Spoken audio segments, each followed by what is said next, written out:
Happy Wednesday to all of our viewers watching today.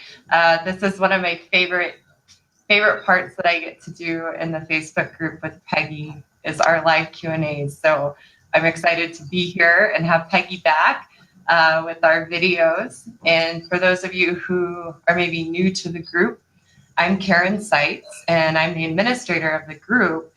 And I'm also the lead teacher for the relationship course that we offer at a New Life Center.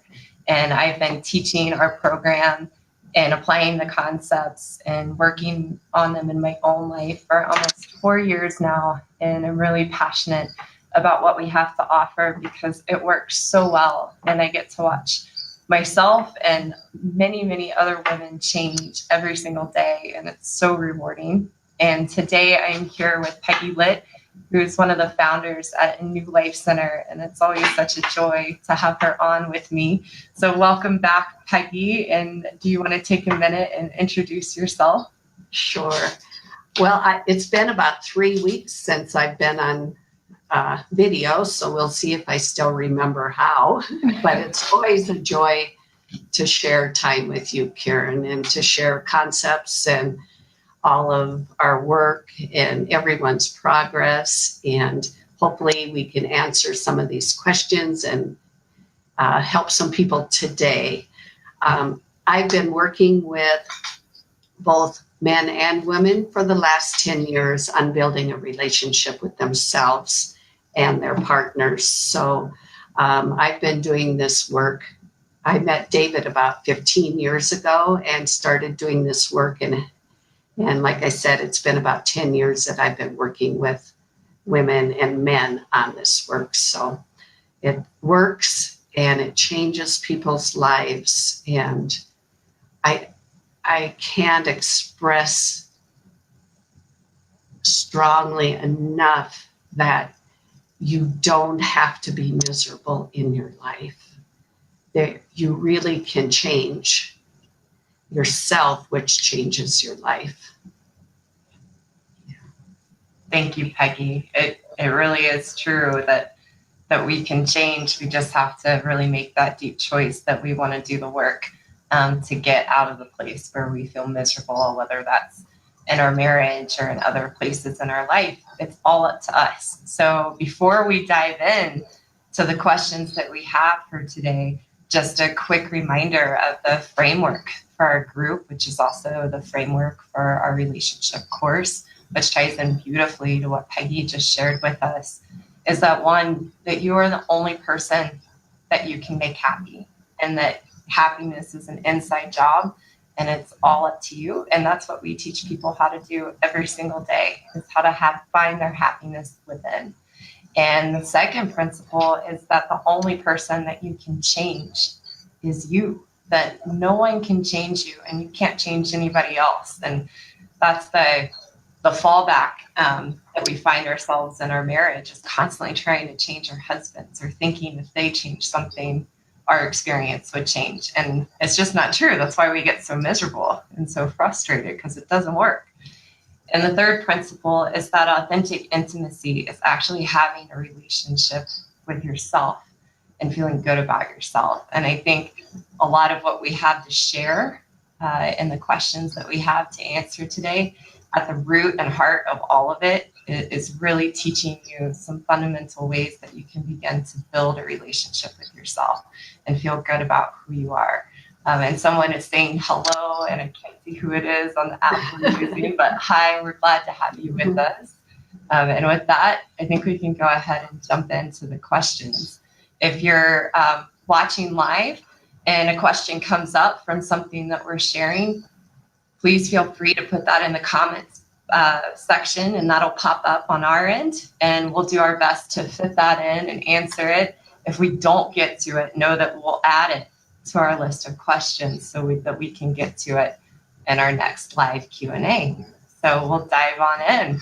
Our first question that we have today is, aren't our partners supposed to anticipate our needs and wants?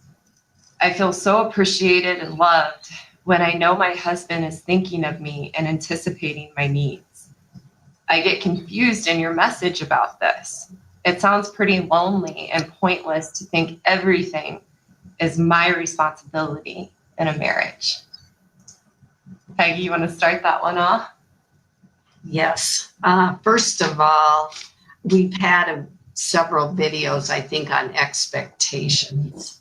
And when we have expectations and they're not met, we're disappointed. Even if maybe what we were presented for our anniversaries or whatever is actually neater than what we expected, because that expectation is set, there is a disappointment felt and the resentment starts. And I think a lot of us women, I know it was true for me, I really didn't know what I liked and didn't like. And I expected my husband to somehow through osmosis or something. And, you know, if we don't know what we like and can't communicate it clearly, we're really setting our men up to fail. And that's really a pretty cruel thing to do. I hear stories of women asking their men to write them love poems and all this. And I go, oh my goodness gracious, how many men are really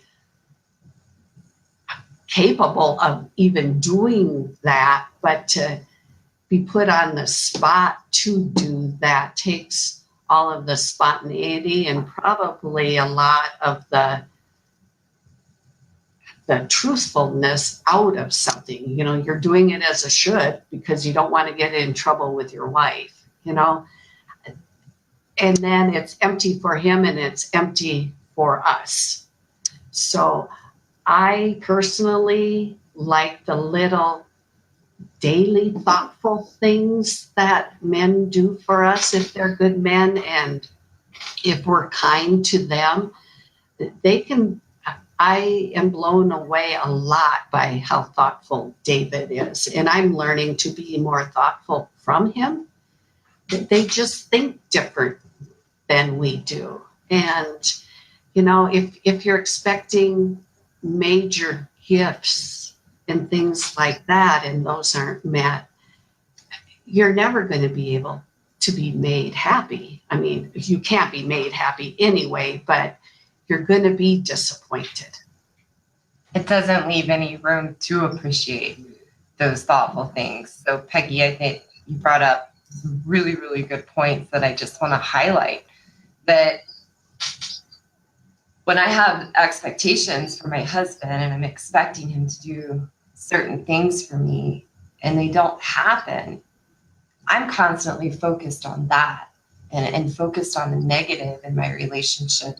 So I become completely blind, and I'm speaking from my own experience, and this is what I help many women with all the time, is we become blind to those daily thoughtful things that our husbands or our partners are doing for us, and we can't even see them because we're so focused on what's not getting met or what's not being done for us that we expect.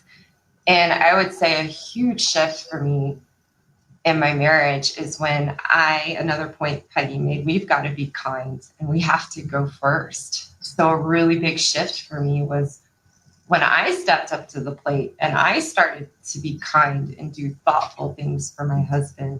And then I was able to see those daily thoughtful things that he did for me and really appreciate them. And then my expectations of what I wanted or what I thought I wanted went out the window. And then I could really focus on who my husband is and really accept him and appreciate how he does show up. And I wrote down a few examples recently, because the more you start to focus on those thoughtful things they are doing, the more and more you see, and the better and better you feel, and the more you appreciate your marriage and you appreciate your husband and really yourself. And so recently my husband and I had to get new parking tags for our parking at our apartment building. And we had to get them by a certain date because they were going to start towing. And my schedule was just jam-packed, and I was kind of a little stressed about how I was going to get it in, but I was figuring it out. And my husband came up to me and said, "Hey, I just realized something. I have plenty of time tomorrow. Why don't I just pick up both of our tags for us? Just give me your car information and I'll go ahead and do that. And I was so thankful and genuinely thankful instead of just like blowing it off. It's like, yeah, you should do that for me, which is how I would have used to be. And another thing that happened was he works in a really nice restaurant and they have such a good ahi tuna dish. And he brought one home for me last weekend so that I could take it for my lunch on Monday. And it was so sweet and so thoughtful. But those were the things I was always missing. Yeah. Well, and another thing we need to be very aware of is how we are communicating with our partners, because I was a non-communicator. I guess I just thought they were supposed to get it by osmosis or something, you know, and we aren't very good communicators a lot of times. No, well, and I think it ties back to, Peggy, with what you said. We didn't ever really know what we wanted, or we don't know what we want and what we like. So we're expecting our husbands to be mind readers, but we don't even really know what we want them to be reading our minds about. Well, yeah, we They expect can't. them to know what we want since we don't. Yeah, Yeah. that states it really clearly. And men are not mind readers. We do have to communicate and be honest about who we are. So anything else you have on this question? I don't think so. But please, ladies, try and keep your heart open and notice the thoughtful little things and thank them for that, because that's something you can share every day. If you're waiting for one big day and yet you haven't been feeding your relationship daily, you're going to be disappointed too. I like that, Peggy, feeding your relationship daily. Yeah. So our next question, and we talked a little bit about this on Monday, David and I did in our video, but we're going to explore it some more because it's a really good question.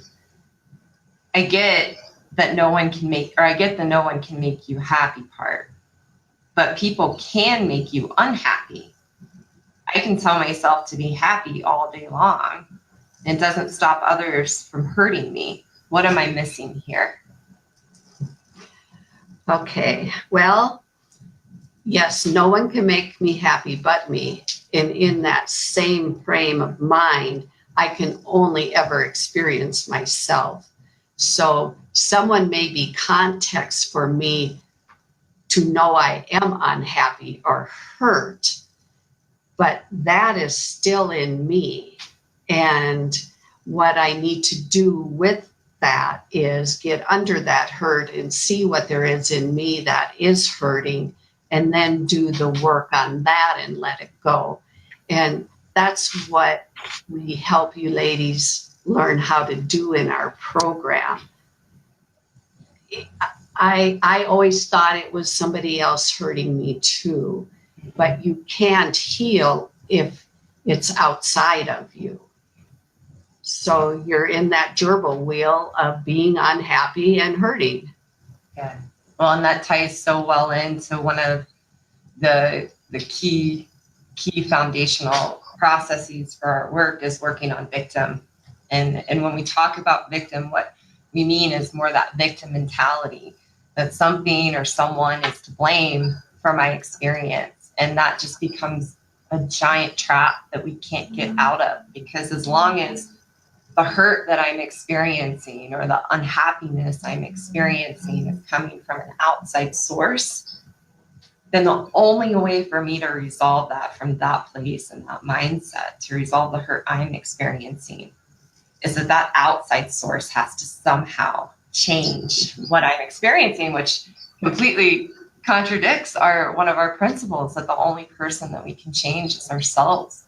So the reason that we look at it from that angle and we explore victim and work through that is so that we can empower ourselves to change. Because as long as I think someone else is making me unhappy and making me feel that way, that I am stuck in that and I cannot get out of it. So looking at it this way is a way to really empower yourself.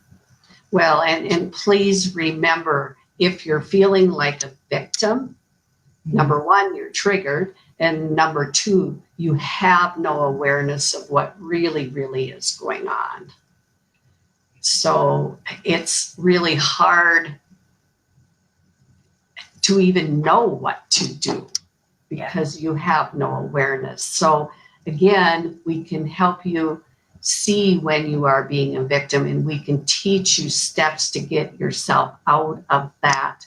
And even listening to these videos, I think a lot of you ladies' awareness is becoming in tuned, and you're probably seeing things about yourself in your relationship that you probably didn't see before. And it might be a little humbling, and some of you might choose to run, and that is a normal human experience too, but you can't change it if you can't see it. Yeah, we say that all the time, and it's so true. When I first started doing this work, and especially in my marriage, I really did not want to see myself as a victim and that I was responsible for my unhappiness. And part of that was because I labeled victim as wrong or as bad, that I shouldn't be that. I should know better than to have blame and be a victim. And now I understand that's just part of being human. It's a defense mechanism we have because we feel scared and threatened, and we're trying to protect ourselves. But we really just end up closing ourselves off. And then that causes all the problems and challenges we're experiencing in our relationship. So it's not easy to look at, but the benefits and the transformation that comes from it far exceed the discomfort of going there. Peggy, were you going to say something? I kind of kept going there. No, actually, I was just agreeing with you. Yeah. Okay, great. So anything else that you wanted to address with that question on how someone can't make you unhappy? I don't think so. You know, one thing about the feeling of being hurt, you have to actually feel that hurt and let it go too, or it just festers in you and it'll come up and you'll throw it at your partner over and over again. You know, men tend to let things go easier than we do, and we can't let hurt go unless we can feel it and know it as us. We have to actually go through it. We can't sidestep it. We can't just try to, nope, I'm done. I'm over that. I'm just going to put it over here. We can't go over it, under it, to the side of it. I tried all those ways. It didn't work. We have to go right through it. And then that allows us to let go and continue to be engaged in our lives and feel good about who we are. And like Peggy said, when we hold on to it and we don't work through it, it just becomes our walls. And it just becomes the way that we shove people away, especially our husbands or our partners. Well, we have to know that hurt is us. It is not how they're making us feel. It is us. And when we can feel it as us, then we can let it go. Thank you, Peggy. That's so true. It's one of the hardest shifts to make, but it works. So, all right. So our next section, this is a good one. My husband thinks about sex a lot and thinks I should just jump right into sex like a switch. I feel, or I need some warming up, something that gets me aroused. It seems so mechanical for him. I feel a little used in sex if it's all about him. What about me? Well, first, men view sex differently than we do. I think for most men, they look at sex for a physical connection and a release. Us women want an emotional connection. But we're shut off from ourselves and our partners, and that's why we need to be warmed up, or we need a special atmosphere, or we need to be catered to. You know, we think our men want something from us when we have sex, but they really want to just share themselves with us. But when we're so closed off, we don't feel like we have anything to give. So we feel like they want something from us. Another thing about sex, I know I determine how much I feel and enjoy sex with my partners. It's not my partner. Of course, they have a certain responsibility here, but they could be the best lover in the world. And if I'm closed down and don't want to feel, I'm not going to feel. I'm just not going to feel either physically or emotionally. And I have to know what I like in sex. You know, we talked about a wonderful book, Real Sex for Real Women. For you ladies that didn't listen to that video, that is a wonderful book. We have a lot of beliefs on what we think is right or wrong with sex. And if our men want to stray from that at all, we tell ourselves they're perverted or sick or something, you know. And when you care about somebody, have fun. Have fun. You know, and this isn't, sometimes you're going to do better than other times. Sometimes you're going to be more open. But men are context for us to know ourselves in a way nobody or anything else can let us know ourselves. So treasure them, because in having sex, we can actually know ourselves as soft. And there is not very many other ways we can know ourselves as that. And once we have that context, then we can go out in the world as soft. But we need context to know ourselves as soft so we can go out in the world as that. And Peggy, can you remind our viewers what soft means in this context? For women, for me, soft is strength without fear. Soft is no edges. Soft is no walls. Soft is just being feminine and female like I was meant to be. You know, there is nothing we have to protect ourselves against when we're soft, and our men will melt with us. Yeah. So well said. And I think for me, my relationship with myself and sex has been one of the hardest relationships that I've had to look at myself in, because I had and continue to work through so many beliefs, so many insecurities, so many fears, so many doubts about myself. And in my experience, and it's not unique to me, this is many other women's experiences that I've taught or talked with or had the opportunity to work with, is that we do make such an emotional connection with sex. I always thought that sex meant love, or sex meant that I was truly valued and desired. And that was filling that own void and emptiness in myself and not really loving me and really feeling value inside of me. So I completely gave myself away with my partners and my sexual experiences. And from that, I put so many walls up and was so much more dedicated to protecting myself than really letting myself open up and experience me in that.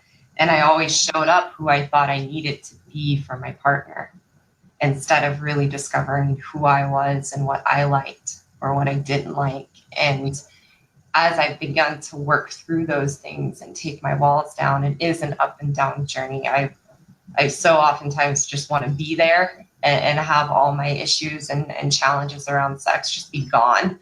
But that's not the reality. It's an ongoing journey and an ongoing relationship with myself. But the work that I have done and being able to take my walls down and re-engage and really show up for myself and allow myself to feel during sex has been some of the most rewarding, heart-opening work that I've done for me. And Peggy has been a huge part of that. So thank you. My pleasure. Nobody can make us feel better than we can make ourselves feel. And we can't feel better than when we're soft. Mm. We just can't. And our men become real men when we're soft. I mean, it's like a light switch, ladies. I don't know how else to say it. And I know I didn't know there was such a thing as soft No way. until I did this work. And the first time I experienced it, I thought every man that sees me is gonna like want to tear my clothes off or something. And that's not the reaction I got. What I got was respect. Mm. And very genuine, deep respect from all the men I encountered. It was like they didn't even quite know what to do with me. But it's wonderful. It's how we want to be treated, but we can't be treated that way unless we are soft. Because then we're faking it, and so are the men. Yeah, that's really powerful, Peggy. Thank you for sharing that. I think we're so scared to go to that place and to be soft because we've gotten so attached and used to our rigidity and our walls and having that there as our protection, that our minds trick us into thinking, no, if you go there and you allow yourself to take your walls down and find your softness, you're just going to get ran over. And it's not how it works. That's when I can take those walls down and find my softness. That's where I do find all of my strength and all of my happiness and all of who I am as me and as a woman. And the only way to get there and experience it is to dig in and do the work, to look at the hurt and pain we're carrying around. And then we can find that. And it is, like Peggy said, it's like magic in your relationship when you're with a good man. Well, and you can't act soft. No, it doesn't work. I tried. It doesn't work. Everybody has, and it's an experience, an internal experience that comes outward. And all of a sudden it's like, oh my goodness. It feels like you have no bones, but in a very feminine way, there just isn't any hardness to us. Yeah. It's incredibly freeing. So, all right. I'd love to give that gift to all you ladies listening, because it is who you are. Mm. It's not what we do, it's who we are.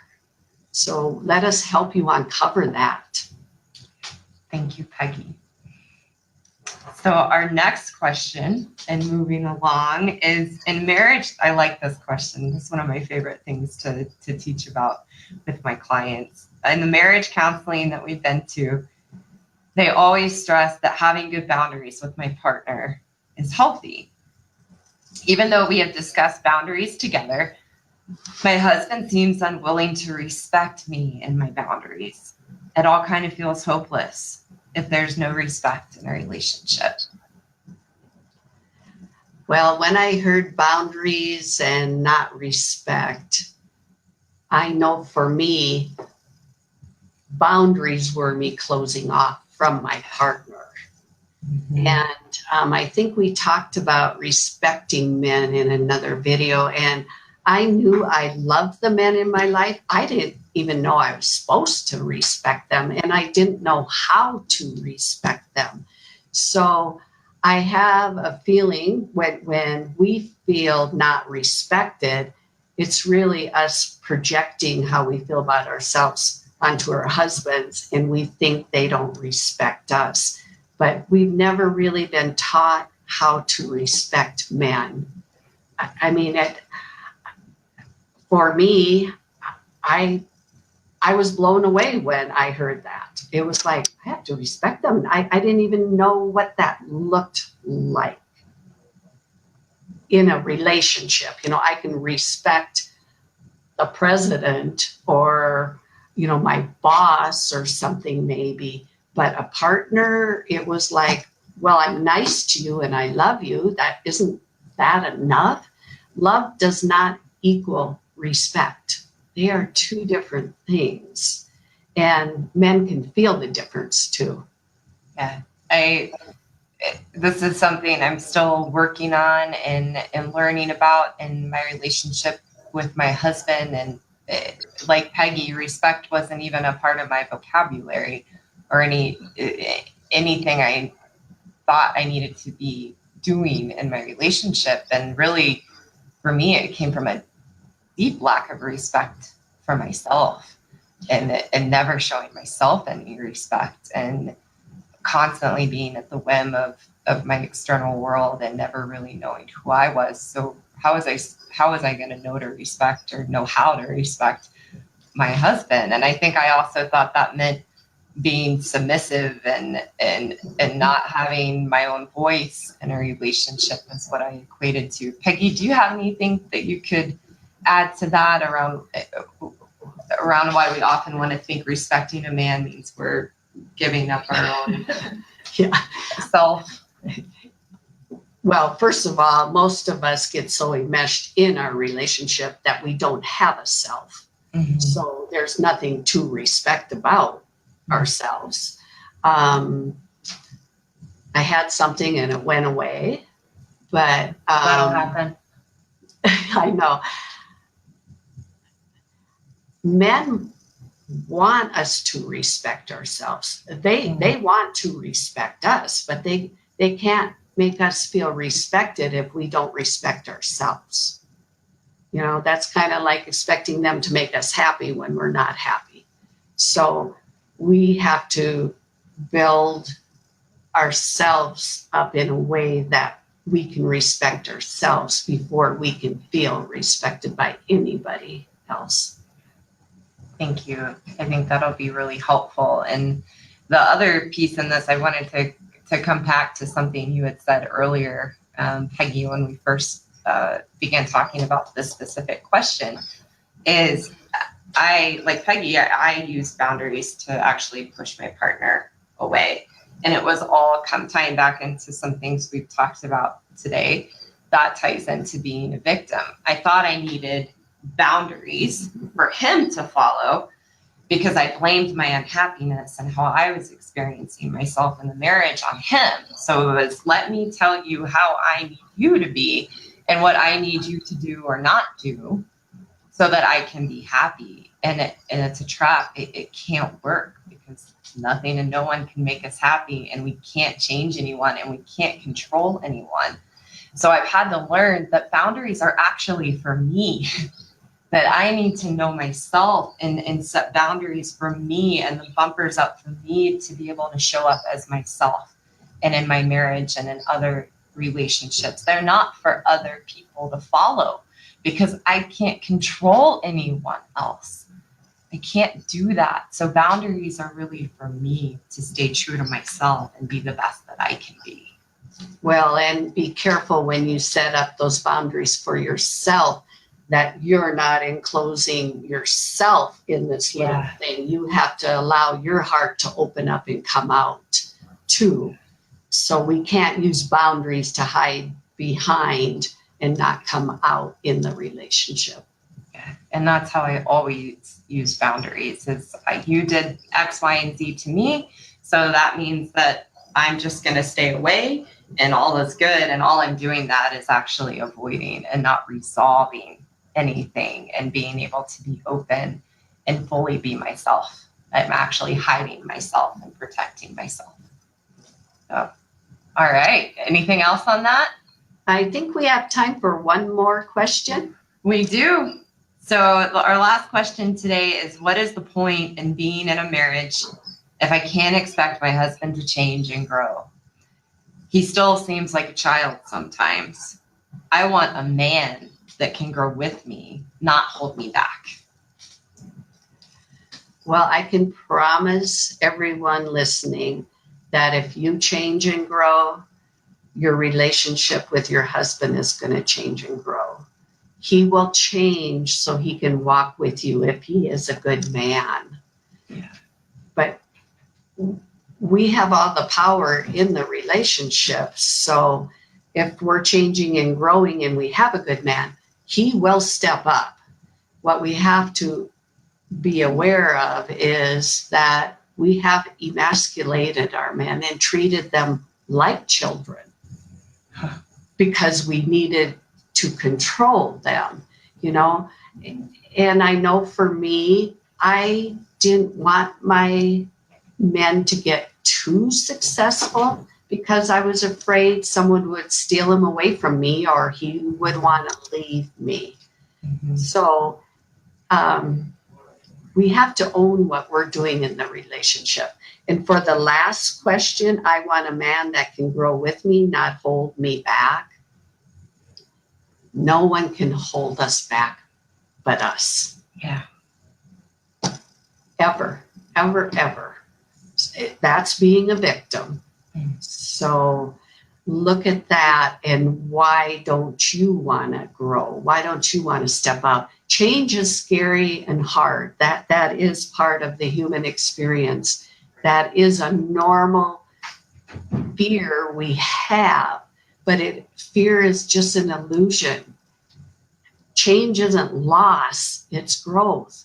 So again, we have to go just run right into it rather than away from it, because it is an illusion and you pop out the other side and you got to know yourself in a whole new way and feel better about yourself than you ever have. And then have a closer and more rewarding relationship with your husband or with your partner. Yeah. Yeah. And for me, oh my gosh, did I treat my husband like a child, and telling him what he needed to work on, telling him what he needed to change about himself, and nitpicking and nagging and trying to control every element of who he was. And that really, underneath all of that, was just a huge distraction to not have to look at myself and be honest and really change on a true fundamental level internally. I thought I was awesome at changing, and that I had changed and had grown so much because I was really good at changing my external world. I was good at losing weight and looking better and moving and making big changes in my life, but I never did the internal work to change on the inside. And that's what's impacting and making everything so hard.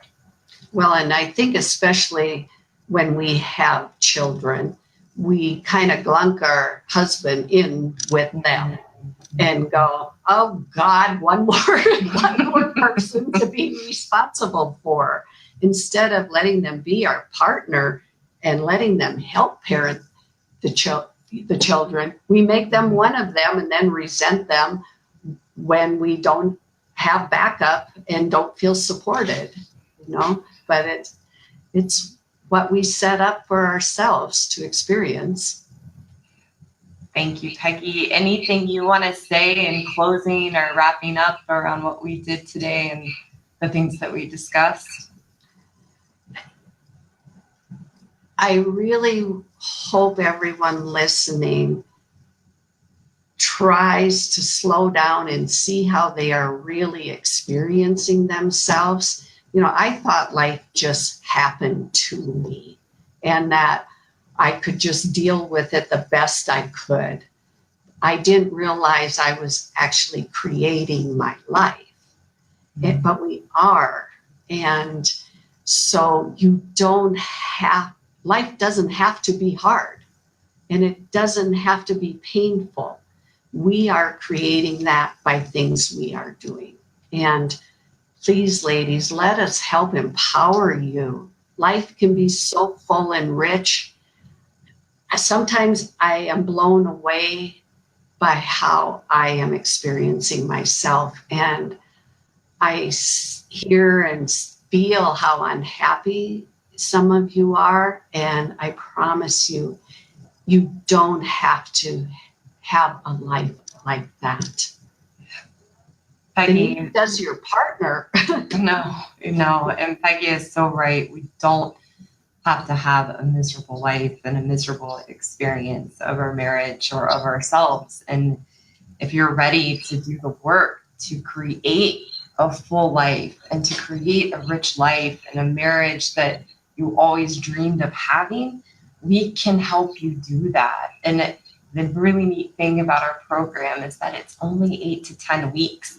This isn't, this grueling year-long process that you don't know if it's going to go anywhere or not. It's a results-based transformational program. And if you're ready to look at yourself and do that work, to have a relationship with you and create the life that you want, then please private message me or private message Peggy, and we will set up a free hour-long breakthrough session where we will help you get really clear on the real issues and the real problems going on in your marriage that are hiding out underneath those surface problems, and help you to see things from a whole new lens. So if you're ready to do that, then we're ready to walk beside you in that journey, and you can private message us and we'll get something set up. So free yourself. Yeah. Or let us help you free yourself. Thank you, Peggy, for being here. It's so exciting to do this with you. And I've missed doing our live Q&As and our videos these past few weeks. So it was nice to be back. Well, and at least we get to see each other every day in the office and talk. It's true. It's true. But, yeah. Well, thank you so much to all of our viewers. And if you have questions that you would like to be answered on these live Q&As, you can submit that through a post on the Facebook group, which comes directly to me, or you can private message me, or you can private message Peggy, and we'll put your questions on our list for our next live Q&A. Well, and please remember, you're never judged. You don't have anything that every one of us doesn't have. We've just looked at a lot of our stuff so we can experience ourselves so much healthier and happier. So you will never be judged. And please put yourself first and reach out. Thank you. That's a great reminder. So we'll see you all next time. Have a great evening. Have a wonderful rest of the week. Okay, bye. Thank you.